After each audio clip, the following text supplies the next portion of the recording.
teologia. Teologia de verdade, tá? Não é teologia dogmatizada, não.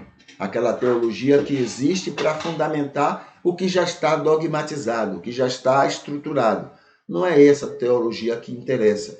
A teologia que interessa é aquela que questiona. Deus é amor. É amor? Tudo bem. Vamos avaliar, vamos analisar isso. Vamos questionar isso.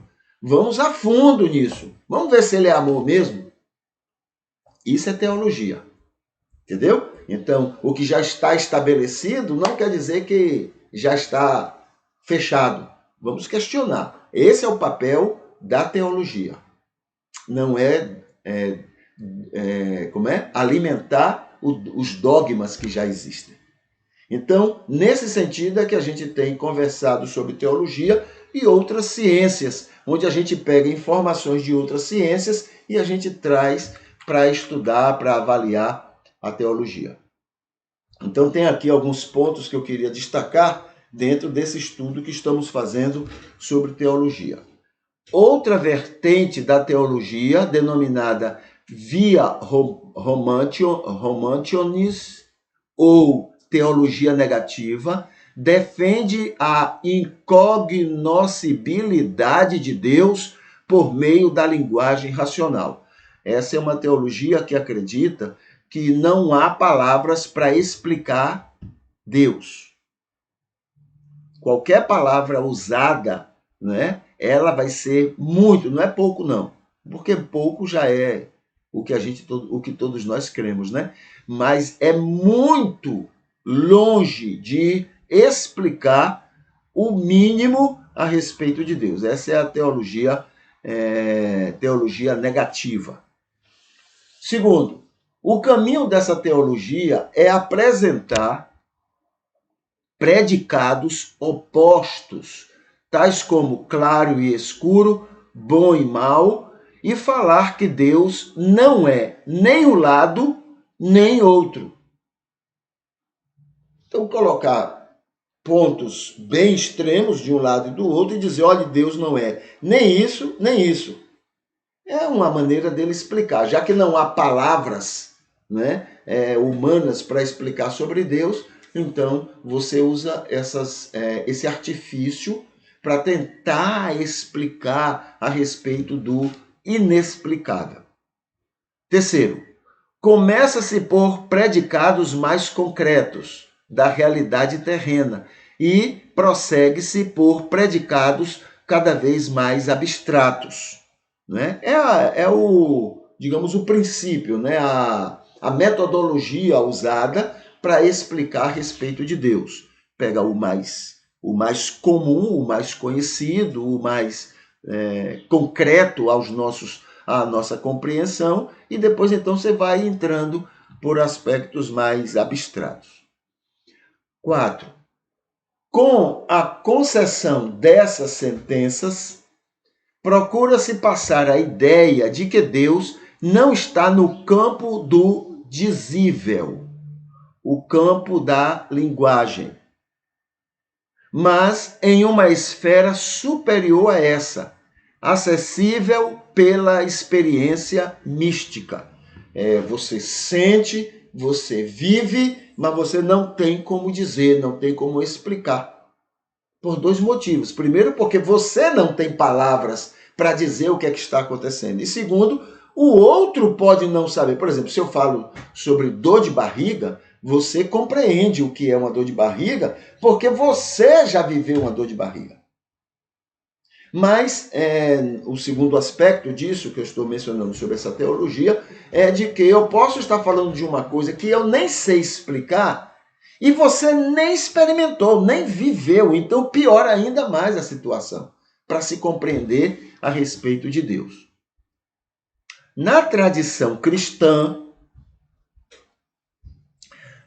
de matriz agostiniana, a teologia é organizada segundo os dados da revelação e da experiência humana. Então aí você vai, como é que se faz teologia? Não é da maneira como a teologia negativa crê, mas é assim, você pega o conhecimento bíblico, o conhecimento, não é, que já está posto, o da revelação, e aí seria exclusivamente a Bíblia, né? E a gente já entende que revelação vai além da Bíblia, porque antes de Moisés, né, que é o primeiro a interpretar, digamos assim, a revelação no texto bíblico, pelo menos para escrever e colocar, antes de Moisés, Deus já se revelava, Deus já falava aos homens. Então é anterior ao texto bíblico. Então não é a Bíblia em si a revelação. A revelação é uma coisa e a Bíblia é aquela busca humana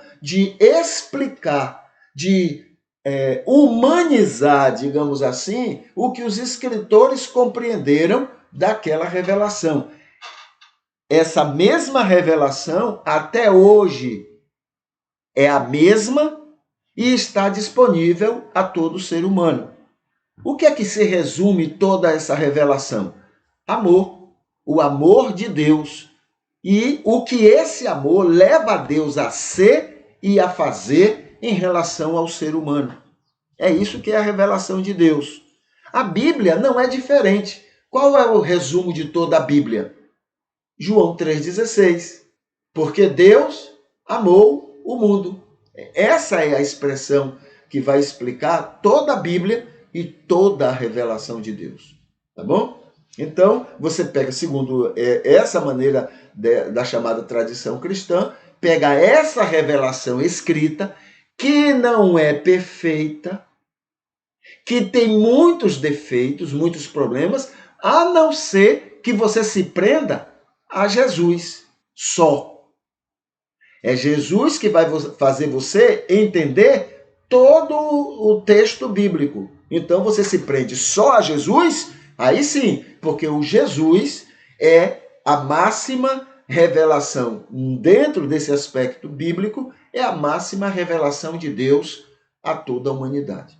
Tá bom? Ele expressa tudo o que Deus gostaria de dizer aos homens, em todos os tempos e sobre todas as coisas. Então, a tradição pega a revelação e a experiência humana e tenta trabalhar os dois. Não está tão longe da realidade, porque o ser humano ele é o grande vestígio da existência, do amor e da ação de Deus na humanidade, tá? Na existência dele, na maneira como ele existe. Né? Então, o ser humano é isso, mesmo porque o ser humano foi criado à imagem e semelhança de Deus. Esses dados são organizados no que se conhece como teologia sistemática ou teologia dogmática. Isso aí é próprio dessa tradição cristã, tá? Então, os primeiros teólogos, né? Os primeiros em cada tema, foram surgindo, foram colocando seus posicionamentos e aí foram sendo aperfeiçoados. Aquele que aperfeiçoa, né, se junta com o primeiro e aí vai se tornando uma teologia mais dogmatizada, estabelecida. É assim, haja o que houver, é assim.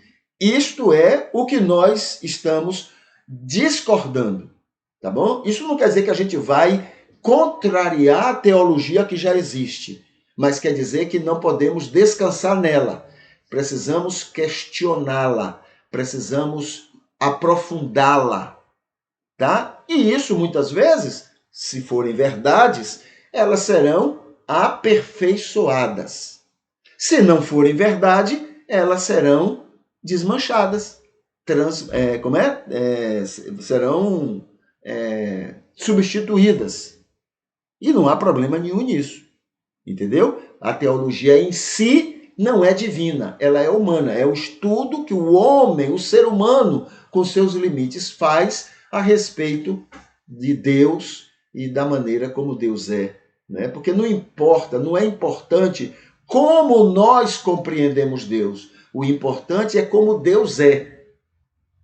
Então, a gente, na teologia não dogmatizada, você vai buscar como Deus é e não como nós entendemos que Deus seja.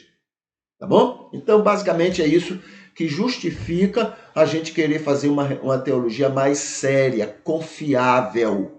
Não uma teologia organizadinha, arrumadinha E por quê? Por que que ela não é boa? Primeiro, porque ela está organizadinha, ela está dogmatizada. Segundo, porque ela está repleta do nosso preconceito. Ela está cheia dos nossos preconceitos, das nossas arrogâncias.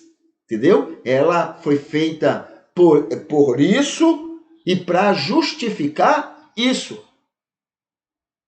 Ok? Você vai ver, por exemplo, vamos pegar o exemplo de Moisés. Moisés faz aquela interpretação a respeito daqueles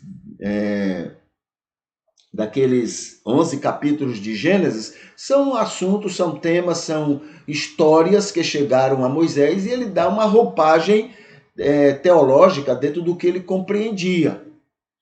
Ok? Então ele organiza dentro disso. Mas o que é que ele faz ali? Ele mostra por que a mulher... Está lá, claramente. Por que a mulher é inferior ao homem, dentro do conceito dele? Por quê? Porque foi a mulher que introduziu o pecado no mundo. É a justificativa que ele dá. Por que a mulher deve ser tratada como um ser subalterno? Porque ela foi quem colocou o pecado. É uma justificativa. Entendeu? Então nós fazemos uma teologia bem semelhante. A gente quer entender Deus de uma maneira que justifique o que eu já faço, o que eu já creio, o que colocaram na minha mente. Então essa teologia não serve. A teologia verdadeira é aquela que questiona, é aquela que vai em busca da verdade e não de uma verdade que já foi estabelecida. Tá bom? Então é isso que a gente fala, que a gente estuda, que a gente está voltado a descobrir, não é? Conhecendo, inclusive, conhecimentos da psicologia, da parapsicologia, da antropologia. Então estamos pesquisando essas ciências para que a gente possa também fazer uma teologia mais robusta, mais séria, mais confiável. Tá bom? Ok.